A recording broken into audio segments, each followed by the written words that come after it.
aussi par des grands chefs d'industrie, mais je me dis, est-ce que ces gens-là qui prennent ces décisions ont des enfants? Méritent-ils d'avoir des enfants parce qu'ils sont en train de leur pourrir la planète? Eux, ils vont disparaître et ils vont leur laisser quoi? Une immense poubelle. Alors, c'est vraiment une des choses qui me hantent. Et puis, en fait, au fur et à mesure des actions que je peux mener, et dernièrement, depuis un peu plus d'un an et demi exactement, je me suis retrouvé, Christophe l'a évoqué, l'ambassadeur d'Éco-Emballage et surtout l'Association des maires de France. Donc, je me balade un petit peu partout en France et je réunis des maires pour les sensibiliser au développement durable. Ça, c'est relativement facile, les maires en France. Et je veux leur rendre hommage d'ailleurs, parce que c'est vraiment le plus beau des métiers de la politique, hein, maire. En ayant côtoyé un petit peu quelques sénateurs et quelques députés, toi aussi d'ailleurs, on sait très bien quand même que l'action politique, elle se voit sur le terrain. Pour revenir à ce que je vous disais sur la planète qu'il faut laisser en bon état à nos enfants, il y a cette initiative qui date d'il y a une vingtaine d'années, l'initiative de Brice Lalonde, de Jean-Louis Borloo et Yves, qui est Tracental d'ailleurs, la création d'éco-emballage qui consistait à dire aux entreprises, c'est bien beau tout ça, vous mettez un emballage, parfois 2, même parfois 3 emballages pour une cacahuète, mais qu'est-ce qu'on en fait de l'emballage une fois qu'on a mangé la cacahuète?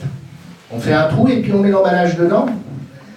Donc, c'est la création de Éco-Emballage qui est une société anonyme à but non lucratif, c'est-à-dire qu'il n'y a pas de rémunération d'actionnaires, c'est vraiment une entreprise citoyenne, c'est reversé les bénéfices sont reversés aux communes, aux SICTOM, aux CIVOM. Et puis, le rôle de cette entreprise, eh bien, c'est de recycler. On récupère les emballages à travers la collecte sélective, à savoir que, quand même, ce qui est encourageant, c'est que on s'est rendu compte en France que pour les citoyens, le premier geste de développement durable, de protection de l'environnement, c'était la collecte sélective, c'était le tri.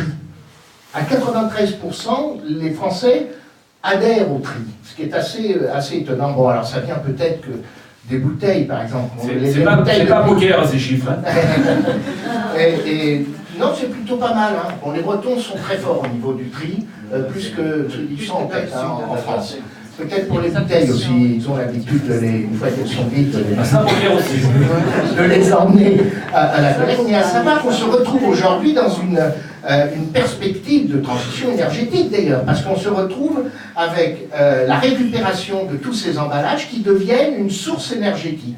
Et c'est ça le rôle de cette société, avec l'Association des maires de France.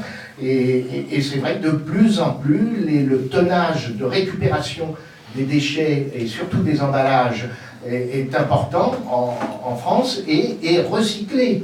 C'est recyclé, j'ai visité une installation de recyclage à Villeveyrac, du côté de l'étang de Tours, et c'est assez remarquable la façon dont on peut récupérer ça. Alors ça, par rapport à ce que je vous disais tout à l'heure, hein, où on transformait la planète en poubelle, je pense qu'il y a aussi de l'espoir et il y a aussi une façon intelligente de pouvoir consommer.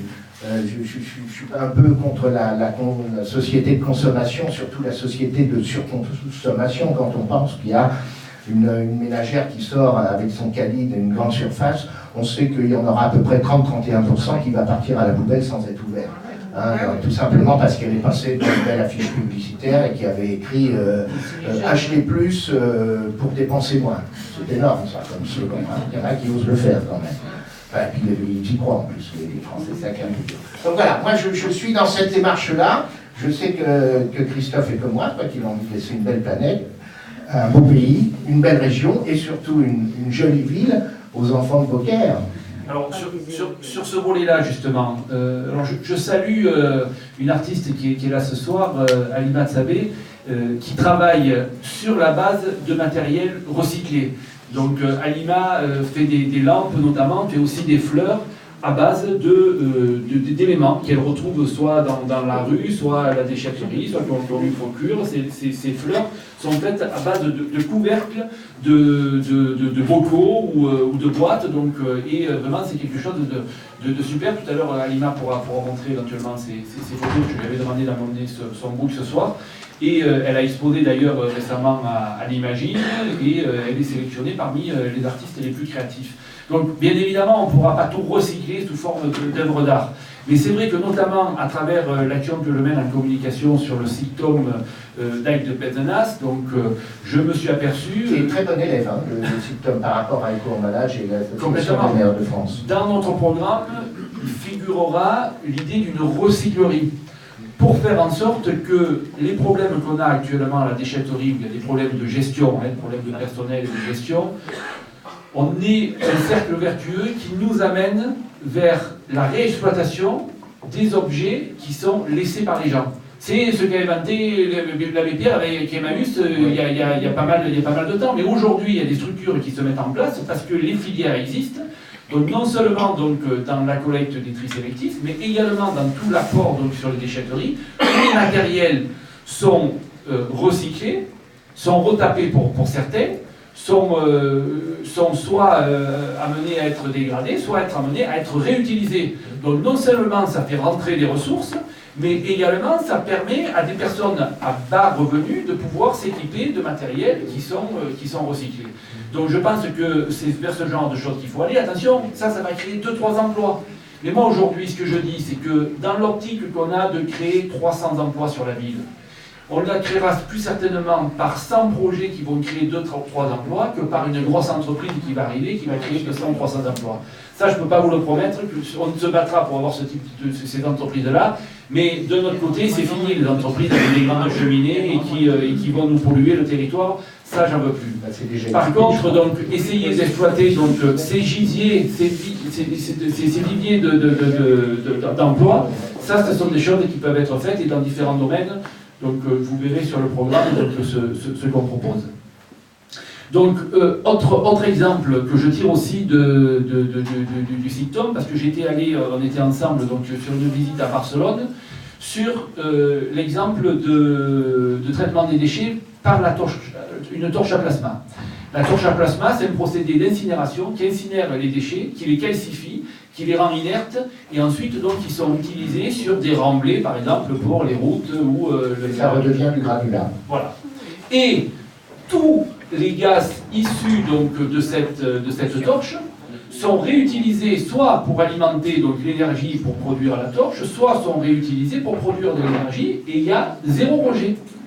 Donc vous avez des grands hangars sans aucune cheminée qui sort à l'extérieur, et donc tout est fait en interne pour absolument tout recycler. Le seul problème qui se pose par rapport à ces procédés-là, c'est qu'ils ne sont pas complètement stables sur un plan technologique, mais il faut savoir que ces choses-là existent, et il faut aller vers ces procédés-là qui rendront demain à la fois service en termes, donc, comme tu disais, quoi, plutôt que d'enterrer les déchets, de les réutiliser ou de les exploiter pour produire de l'énergie. Et tout ça, donc, c'est un cercle qui préserve l'environnement, qui crée des emplois, et qui fait qu'on vivra mieux demain à Beaucaire et ailleurs. Le déchet devient du combustible, parce que ce combustible alimente ces usines de gazéification et de méthanisation, et ces usines produisent de l'électricité, il faut le savoir. Exactement.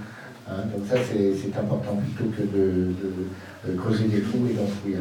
Je suis persuadé d'ailleurs que dans quelques dizaines d'années, quand il y aura vraiment pénurie de combustible, on ira peut-être fouiller dans les vieilles décharges de nos grands-pères ou de nos ancêtres pour récupérer des matériaux qui seront devenus rares et qu'on pourra réutiliser dans l'avenir.